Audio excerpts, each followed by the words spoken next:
The following program presents principles designed to promote good health and is not intended to take the place of personalized professional care. The opinions and ideas expressed are those of the speaker. Viewers are encouraged to draw their own conclusions about the information presented. Remember the Sabbath day to keep it holy. Have you ever wondered what those words really mean? Stay tuned. I'm Dr. James Markham.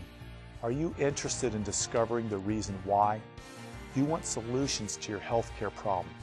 Are you tired of taking medications? Well, you're about to be given the ultimate prescription. God built a rest cycle into everything created. Even our hearts enjoy a minute rest period between beats. The problem is that so many of us think that rest really isn't necessary. You know who you are. When was the last time you took a vacation? Trouble is, our beating hearts can take a real beating when we ignore this law of health. Right, Dr. Markham? Absolutely, Charles. And I love the way you said how our hearts take, even the heart itself takes rest. Yeah. And we call that rest period, we call that diastole. That's a time when the heart rests. It's not for a very long period of time.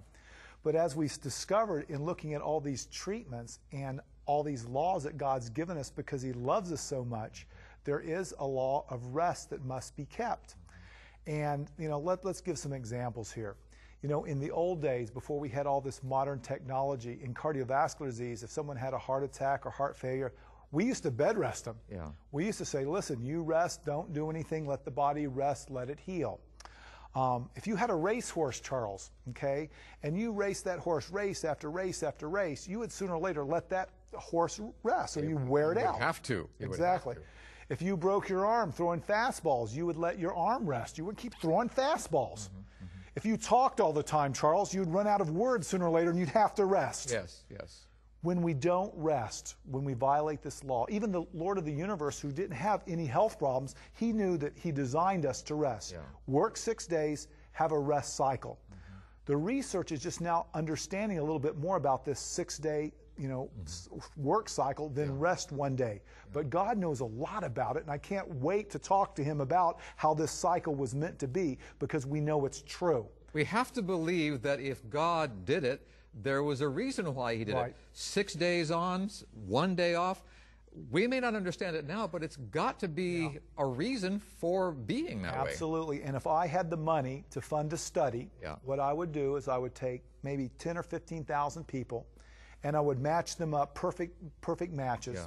And I would have one that worked 7 days a week, that worked hard all the time, busy 24/7, that watched TV, that stayed up late at night, that never rested, that kept go. Yeah. Got to work hard, got to achieve the almighty dollar, got to stay busy. Yeah. And then I take another group that specifically rested 1 day a week. Within that group, I would like to have a group that would not only rest 1 day, but would rest, and have another group within that group would rest in worship. Oh, my. And teach them different ways to worship. And then I would like to study a lot of different parameters. Blood pressure, heart rate, inflammation, disease rates, all these inflammatory, stress-related problems that we have. And I would like to study those different groups and see who had the best chemistry at the end of the period. I think, based on everything I know what the results would be. Yes, you would. It's inherently logical. And I think that study will be done someday, and we'll be able to prescribe a weekly rest for people, as well as some of these other things that we prescribe. Just like we give people that have a heart attack a beta blocker, I would like to give them a prescription for a day of rest. And add worship to that. So there's something remarkable about resting that it does. It gives our body a chance to catch up, a chance to heal. But not only our bodies, Charles, our control centers have a chance to rest. Our brains need rest time to rejuvenate the neurons and neural pathways. We need downtime. You can't think all the time. And we've had some literature behind this. We know that people that are studying for tests, the people that learn slowly and have rest times assimilate that better than people that just study all the time, that cram for tests and that. So we also know that this rest is important for our brain, and that brain is our control center of the whole body. So that rest is also important for our brain function, which controls everything.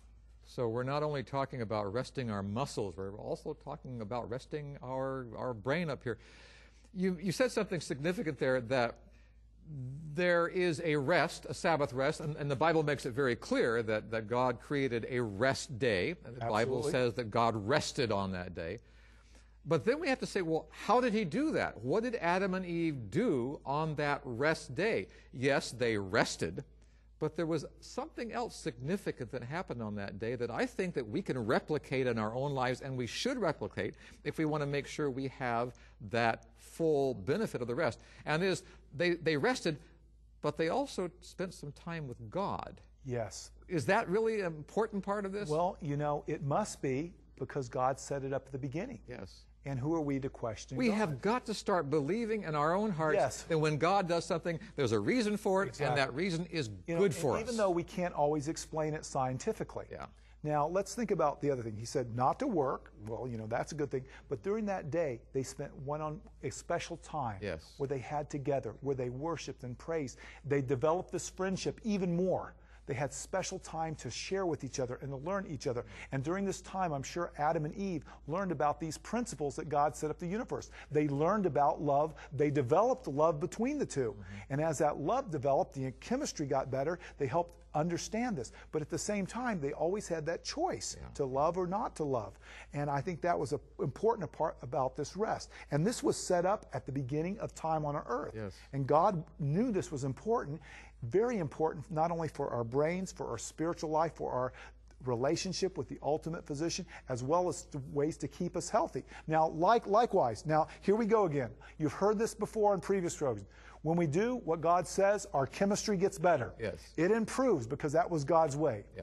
But if we don't do what God says, if we don't rest, if we don't take that time to be with Him, if we don't take that special love relationship time, inherently our chemistry gets worse. Yeah. And if I was the evil one, I would want to take us away from our rest. I would want us to worship everything else. I would want us to worship football games and fancy houses and jobs and internet, worship everything else but the true God. And as I got them away from truth, I would damage their chemistry so their brains wouldn't work right, so they wouldn't even be able to think correctly. That reminds me of a study. There's a doctor at the University of Pennsylvania that's doing studies on brains. And what he does, Charles, is he takes MRIs and looks at brains, the metabolic activity. That's what MRIs do.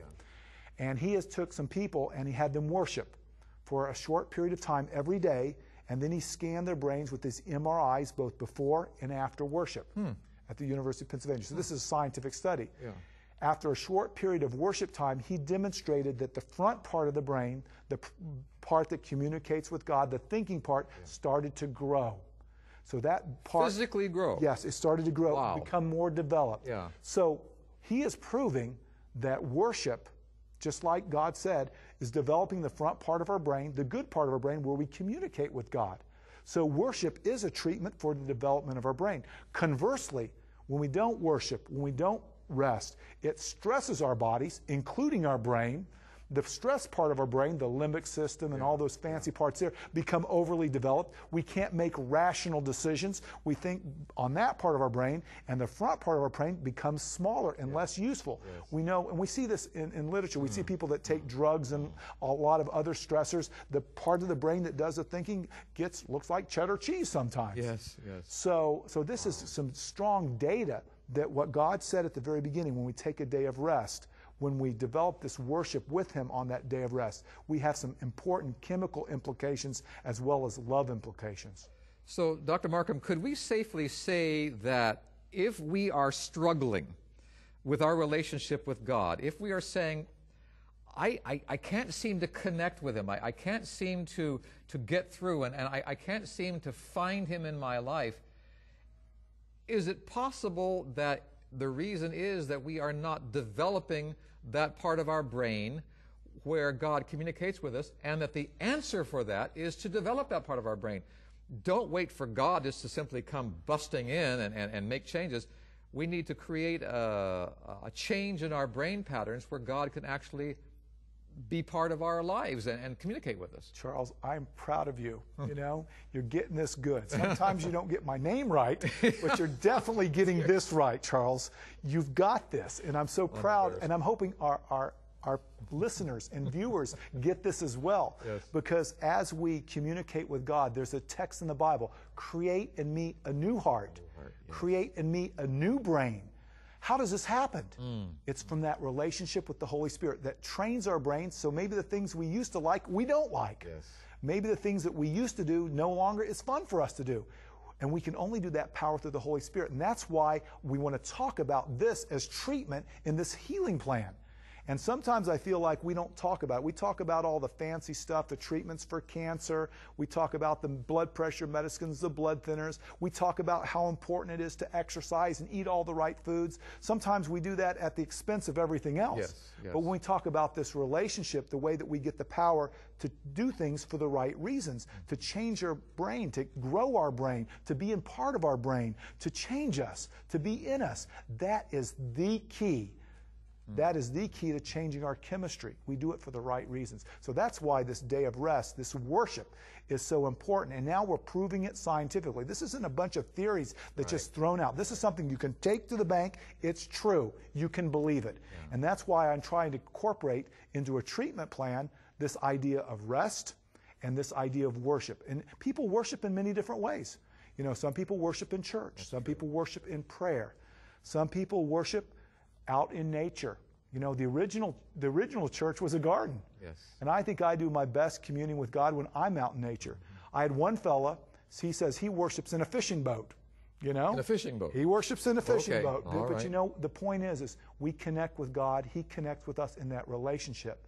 And that's the important thing, and that's what we're trying to get through. And I think God was telling us it's important for our physical, mental, and spiritual health to follow this law that He created the universe to be run on.